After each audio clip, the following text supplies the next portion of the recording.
Hello friends, welcome back Spain news channel நண்பர்களே.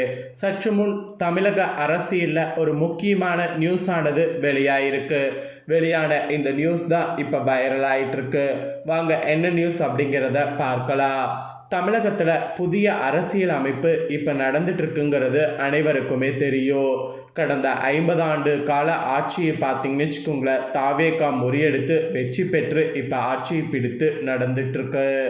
So இந்த தாவேகா ஆட்சியில் ஒவ்வொரு நாளுமே தமிழக மக்கள் நலன் கருதி நிறைய விஷயங்கள் செய்யப்பட்டு வருது. அது ஒரு பக்கம் விவாதமாகவும் வந்துட்டுருக்கு. அந்த வகையில் விவசாய கடன் தள்ளுபடி அப்படிங்கிற மாதிரி தாவேகா அரசு அறிவித்திருந்தது. அதோடு மகளிர் உரிமை தொகை 2500 ரூபா கொடுக்கப்படும் அப்படிங்கிறதெல்லாம் சொல்லப்பட்டிருந்தது. ஆனால் அந்த 2500 ரூபா பற்றி இன்னும் அதிகாரப்பூர்வ அறிவிப்பு வெளியாகாத நிலையில் மக்கள் மத்தியில், குறிப்பாக பெண்கள் மத்தியில் ஒரு கவலையை ஏற்படுத்தியிருந்தது. அதோடு விவசாய கடன்லேயும் நிறைய பேர் எனக்கு ஃபுல்லாக கடன் தள்ளுபடி பண்ணும், இது ஏன் இப்படி பண்ணுறீங்க அப்படிங்கிற மாதிரி தமிழகத்தில் விவசாயிகள் போராட்டத்தில் கூட குதித்திருந்தாங்க. இந்த ஒரு சூழ்நிலையில் விவசாயிகளுக்கு ஒரு மகிழ்ச்சி தரக்கூடிய செய்தியும் பெண்களுக்கு ஒரு மகிழ்ச்சி தரக்கூடிய செய்தியும் வெளியாகிருக்கு. இது யார் வெளியிட்டிருக்கிறாங்க, என்ன வெளியிட்டிருக்காங்க அப்படிங்கிற இந்த முக்கியமான நியூஸை தான் இப்போ இந்த வீடியோவில் ஷேர் பண்ண போகிறேன். வாங்க என்ன நியூஸ் அப்படிங்கிறத இந்த வீடியோவில் தெரிஞ்சுக்குவீங்க. திரும்பவும் சொல்கிறேன், வீடியோவை ஸ்கிப் பண்ணாமல் பாருங்கள். அப்போ தான் என்ன நியூஸ் அப்படிங்கிறத ஃபுல்லாக தெரிஞ்சுக்க முடியும். சரி வாங்க என்ன நியூஸ் அப்படிங்கிறத பார்க்கலாம். மகளிர் உரிமை தொகை 2500 உயர்வு வாய்ப்பு இருப்பதாகவும் கடன் முழுவதும் தள்ளுபடி ஆகுவதாகவும் காலையிலே மகிழ்ச்சியான செய்தியை வெளியிட்டிருக்கிறாங்க. ஸோ இந்த மகிழ்ச்சியான செய்தியை வெளியிட்டது யார், உண்மையாலுமே இது நடக்குமா நடக்காதா அப்படிங்கிறது தான் பார்க்க போகிறோம். பாமக தலைவர் அன்புமணி ராமதாஸ் வெளியிட்டுள்ள நிழல் நிதிநிலை அறிக்கையில் தான் இந்த அறிவிப்பு வெளியாயிருக்கு. விவசாயிகளுடைய பயிர்க்கடன்கள் முழுமையாக தள்ளுபடி செய்யப்படும் என்ற முக்கிய அறிவிப்பு அதில் இடம்பெற்றிருக்கிறது தான் இப்போ விவசாயிகளுக்கு மகிழ்ச்சி தந்துட்டுருக்கு. இதற்காக அரசு வெளிச்சந்தையில் கடன் வாங்கி கூட்டுறவு வங்கிகளுக்கு செலுத்த வேண்டிய தொகையை அடைக்கும் என்றும், பொதுத்துறை வங்கிகளில் விவசாயிகள் பெற்ற பயிர்க்கடன்களில் 1 லட்சம் வரை அரசே ஏற்கும் என்றும் தெரிவிக்கப்பட்டு இருக்கு. விவசாயிகளுடைய பொருளாதார சுமையை குறைக்கக்கூடிய நோக்கத்தோடு இந்த வாக்குறுதி அளிக்கப்பட்டிருந்தாலும் மாநில அரசின் தற்போதைய நிதி பற்றாக்குறை மற்றும் அதிகரித்து வரக்கூடிய கடன் அளவை கருத்தில் கொள்ளும்போது வெளிச்சந்தையில் மீண்டும் பெருந்தொகையை கடனாக பெற்று இத்திட்டத்தை செயல்படுத்துவது நடைமுறையில் எந்த அளவுக்கு சாத்தியம் என்ற விவாதம் பொருளாதார வல்லுநர்களிடையே எழுந்திருப்பது தான் மிகப்பெரிய ஒரு வைரலான விஷயம். அதே வேளையில் தமிழக அரசின் மகளிர் உரிமை தொகை 2000 உயர்த்தப் போவதாகவும் இது அரிசி ரேஷன் கார்டு வைத்துள்ள அனைத்து குடும்ப தலைவிகளுக்கு வழங்கப்படும் என்றும் பாமகவில் நிழல் அறிக்கையில் குறிப்பிடப்பட்டிருக்கு. இருப்பினும் தமிழக வெற்றி கழக தலைவர் விஜய் தனது மதிப்புமிகு மகளிர் திட்டத்தின் கீழ் 2500 வழங்குவார் என்ற எதிர்பார்ப்பு மக்களிடையே நிலவி வரக்கூடிய நிலையில் பாமக அறிவித்துள்ள தொகை ஒப்பீட்டளவில் குறைவாகவே பார்க்கப்படுகிறது. தேர்தல் கள சூடு பிடித்துள்ள சூழலில் நிதியுதவி திட்டங்களில் கட்சிகளிடையே நிலவக்கூடிய இந்த போட்டி வாக்குறுதிகள் வாக்காளர்கள் மத்தியில் பெரும் சுவாரஸ்யத்தையும் விவாதத்தையும் ஏற்படுத்தியிருக்கு.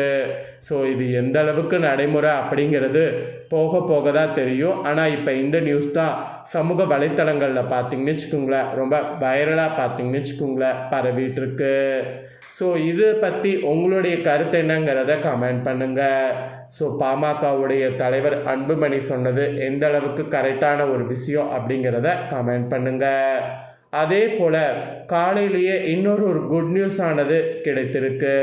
பெண்களுக்கு மாதம் 2500 ரூபா, மாணவர்களுக்கு 15000, இளைஞர்களுக்கு 4000, இந்த மாதிரியெல்லாம் பட்ஜெட்டை விடுற மாதிரி 4 புதிய அறிவிப்புகள் வெளியாகிருப்பதாக ஒரு குட் நியூஸ் ஆனது இப்போ கிடைச்சிருக்கு.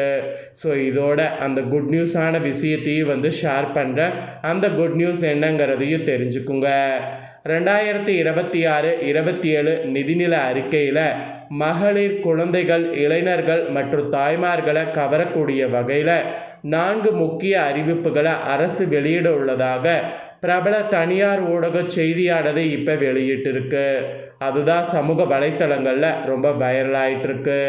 இதன்படி மதிப்புமிகு மகளிர் திட்டத்தின் கீழ் தகுதியுள்ள பெண்களுக்கு மாதந்தோறும் 2500 உதவித்தொகை, அரசு மருத்துவமனைகளில் பிறக்கக்கூடிய குழந்தைகளுக்கு தாய்மாமன் தங்க மோதிர திட்டத்தின் கீழ் 1 கிராம் தங்க மோதிரம், வேலையில்லா இளைஞர்களுக்கு மாதந்தோறும் 4000 நிதியுதவி மற்றும் அரசு பள்ளிகளில் 1 முதல் 12ஆம் வகுப்பு வரையில் பயிலக்கூடிய மாணவர்களுடைய தாய்மார்களுக்கு ஆண்டிற்கு 15,000 கல்வி உதவித்தொகை ஆகிய பிரம்மாண்ட நலத்திட்டங்கள் இடம்பெற வாய்ப்புள்ளதாக இப்போ செய்திகள் பார்த்தீங்கன்னு வச்சுக்கோங்களேன் குறிப்பிடப்பட்டிருக்கு. ஸோ இந்த ஒரு குட் நியூஸ் மட்டும் உண்மையானா எல்லாருமே பார்த்தீங்கன்னு வச்சுக்கோங்களேன் பயங்கர ஹாப்பி ஆயிடுவாங்க. ஸோ இந்த குட் நியூஸ் பார்த்தீங்கன்னு வச்சுக்கோங்களேன் கண்டிப்பாக உண்மையாகணும்னு சொல்லி நம்ம தமிழக அரசுக்கிட்ட வேண்டுகோள் வைத்துக்கலாம். ஸோ இந்த குட் நியூஸ் உண்மையானா எந்த அளவுக்கு நீங்கள் ஹாப்பியாக இருப்பீங்க அப்படிங்கிறதையும் கமெண்ட் பண்ணுங்க. அதோடு பார்த்தீங்கன்னு வச்சுக்கோங்களேன் இன்னொரு முக்கியமான விஷயமும் சமூக வலைத்தளங்களில் வெளியாகி வைரலாக பரவிட்டுருக்கு. ஆக்சுவலி இதுவும் பார்த்தீங்கன்னு வச்சுக்கோங்களேன் ரொம்ப முக்கியமான நியூஸ். வாங்க என்ன நியூஸ் அப்படிங்கிறத பார்க்கலாம். அதாவது கொட்டும் மழையில் காத்திருந்த மக்களுக்கு ஆய்வு பணி முடிந்து ஒரு முக்கிய விஷயத்தை சிஎம் விஜய் அவர்கள் பண்ணியிருக்கிறாரு. ஸோ அதுவும் இப்போ சமூக வலைத்தளங்களில் வீடியோவாகவே வைரலாகிட்டு வருது. சென்னை கோயம்பேட்டில் உள்ள 45 பில்லியன் லிட்டர் உற்பத்தி திறன் கொண்ட 3ஆம் நிலை கழிவுநீர் சுத்திகரிப்பு நிலையத்தின் செயல்பாடுகளை தமிழ்நாடு முதலமைச்சர் விஜய் அவர்கள் நேரில் சென்று பார்வையிட்டு ஆய்வு செய்திருக்கிறார்.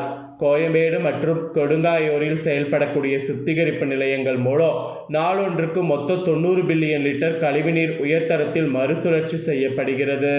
சுத்திகரிக்கப்பட்ட மறுசுழற்சி நீர் தொழிற்சாலைகள், கட்டுமான நிறுவனங்கள் மற்றும் கான்கிரீட் தயாரிப்பு பிரிவுகளுக்கு வழங்கப்படுவதால் தொழிற்சாலைகளுக்கு பயன்பட்ட நன்னீர் தற்போது பொதுமக்களின் குடிநீர் தேவைகளுக்கு பயன்படுத்தப்பட்டு வருகிறது. இதன் மூலம் நிலத்தடி நீர்வளம் பாதுகாக்கப்படுவதோடு சென்னை மாநகரின் காலநிலை மாற்றத்தை எதிர்கொள்ளக்கூடிய திறனும் அதிகரித்துள்ளதாக தெரிவிக்கப்பட்டிருக்கு.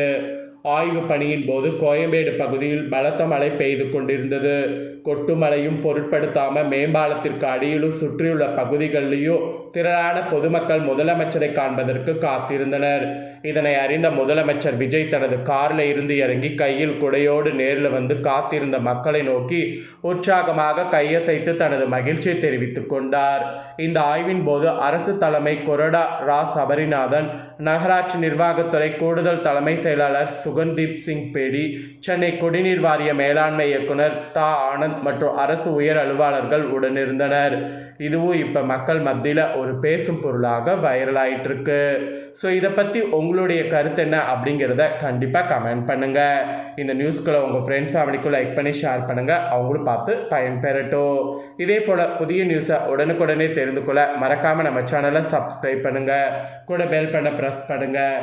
நெக்ஸ்ட் இதே போல் சுவாரஸ்யமாக வேறொரு புதிய வீடியோவில் உங்களை சந்திக்கிறேன்.